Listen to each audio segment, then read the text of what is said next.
बिजनौर की और चर्चा कर लेते हैं। बिल्कुल बराबर का जिला है पश्चिम उत्तर प्रदेश का। यहाँ बिजनौर सीट से रुचि वीरा वर्तमान विधायक हैं भारतीय जनता पार्टी की। और रुचि वीरा जी चर्चाओं में जब आई थी, जब ये एक उद्घाटन करने गई थी और नारियल जमीन पे मारा था, नारियल नहीं टूटा था, जमीन टूट गई थी। इसको लेकर रुचि वीरा जी ने बड़ा हंगामा किया था, अधिकारियों पर गाज गिरी थी। जनता ने इनके नारियल को स्वीकार कर लिया है। सॉरी रुचि वीरा, सॉरी माफी चाहता हूँ, सुचि चौधरी, सुचि मौसम चौधरी की बात मैं कर रहा था। रुचि वीरा पूर्व विधायक थी। सुचि चौधरी ये भारतीय जनता पार्टी की प्रत्याशी थी। इन्हें 97,165 मतदाताओं ने अपना पसंद माना है। इनके सामने बिजनौर के बहुत लोकप्रिय डॉक्टरों में शामिल रहे हैं, जिनके पिता भी वहां से विधायक रहे हैं, डॉक्टर नीरज चौधरी बहुत नजदीकी मुकाबले में चुनाव हार गए हैं। डॉक्टर नीरज चौधरी को 95,720 वोट मिली थी। रुचि वीरा पहले समाजवादी पार्टी में रही थी, अब बसपा से चुनाव लड़ी हैं। उन्हें 52,035 मतदाताओं ने अपनी पसंद बनाया है।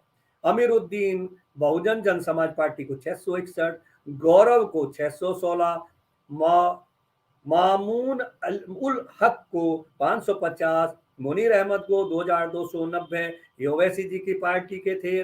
विनीत आम आदमी पार्टी 399, अर्चना चौधरी 212, उदयवीर सिंह 199, उमेश चंद 328, जितेंद्र कुमार 382, मोहनलाल 521 प्राप्त किए हैं वोट। और नोटा में यहाँ 1,114 वोट मिली है इस सीट पर। अगर ओवैसी जी की 2,290 वाली वोट न करती तो शायद परिणाम बदल सकता था। इसलिए ओवैसी जी को समाजवादी पार्टी गठबंधन के लोग भाजपा की बी टीम कहते हैं। इस सीट पर तो खास तौर से यह असर दिखाई दिया है।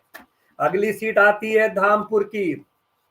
धामपुर सीट से भी अशोक कुमार राणा भारतीय जनता पार्टी के प्रत्याशी थे। इनके सामने नईमुल हसन समाजवादी पार्टी के थे।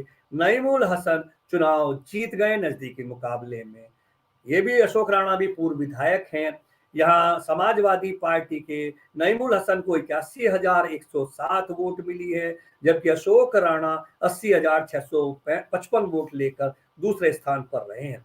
यहाँ ठाकुर मूलचंद समाजवादी पार्टी के बहुत बड़े नेता थे, पूर्व मंत्री थे, लेकिन ये बसपा में शामिल हो गए थे। 38,704 वोट लेकर ये तीसरे स्थान पर रहे हैं।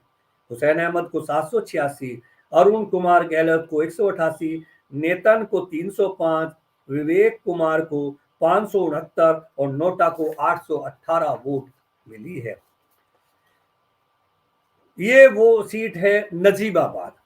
नजीबाबाद से तस्लीम अहमद 1,02,675 वोट पाकर समाजवादी पार्टी के प्रत्याशी चुनाव जीत गए हैं। और भारतेंदु सिंह, राजा भारतेंदु सिंह जो पूर्व सांसद भी रहे हैं, वो चुनाव हार गए हैं। भारतीय जनता पार्टी के बड़े नेता हैं।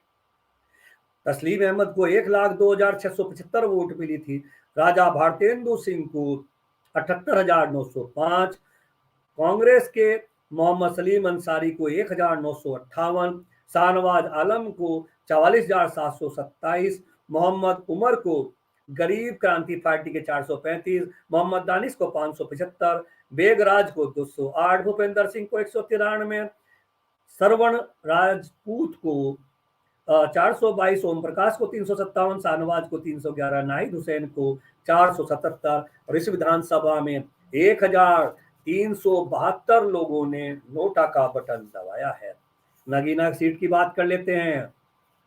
बिजनौर की नगीना सीट पर मनोज पारस फिर चुनाव जीत गए। मनोज पारस कई बार वहां चुनाव जीत चुके हैं। मनोज पारस ने 97,155 वोट हासिल की हैं और उन्होंने डॉक्टर यशवंत सिंह को पराजित किया है। डॉक्टर यशवंत सिंह मुजफ्फरनगर से विधायक रह चुके हैं, बिजनौर से पहले सांसद भी रह चुके हैं, विधायक भी रह चुके हैं। इस बार भारतीय जनता पार्टी से चुनाव लड़ रहे थे, वो वहां से पराजित हुए हैं। उन्हें 70,704 वोट मिली है। ब्रजपाल बहुजन समाज पार्टी को 40,164 वोट मिली है। कांग्रेस के की श्रीमती हनरीता को 1685, अभय कुमार को 366, अरुण सिंह को 224 आम आदमी पार्टी के, और तेज सिंह को 226, ललिता को 9515 ओवैसी जी की पार्टी की, और विकास कुमार को 308, चंद्रशेखर की पार्टी के चंद्रवीर सिंह को 367, ब्रजपाल सिंह को 853, सुनील कुमार को 532 और नोटा को 1183 वोट मिली है। बिजनौर की अगली सीट है चांदपुर। चांदपुर की सीट पर पूर्व मंत्री स्वामी ओमवेश बहुत निकटतम चुनाव में विजयी हुए हैं। स्वामी ओमवेश समाजवादी पार्टी के प्रत्याशी हैं, पहले भी 2 बार विधायक रह चुके हैं। इन्हें 90,522 वोट मिली थी और इनकी निकटतम प्रतिद्वंदी भारतीय जनता पार्टी की श्रीमती कमलेश सैनी को केवल थोड़ा सा ही अंतर था, 90,288 वोट मिली है। इन्हें 522, उन्हें 288। स्वामी ओमवेश ये चुनाव जीत गए हैं। बहुजन समाज पार्टी के शकील अहमद 37,359 वोट पाकर तीसरे स्थान पर रहे हैं। उदय त्यागी 1,484 वोट पाकर पाई है, कांग्रेस के थे। और अजय पाल सिंह को 755, कृष्ण कुमार को 345, मनोज कुमार को 364, यासिर अराफात को 1,586 ओवैसी जी की पार्टी को, और रविंद्रनाथ त्यागी को 391, विजयपाल सिंह को 426 और नोटा को 854 वोट मिली है। इस सीट पर स्वामी ओमवेश चुनाव जीत गए।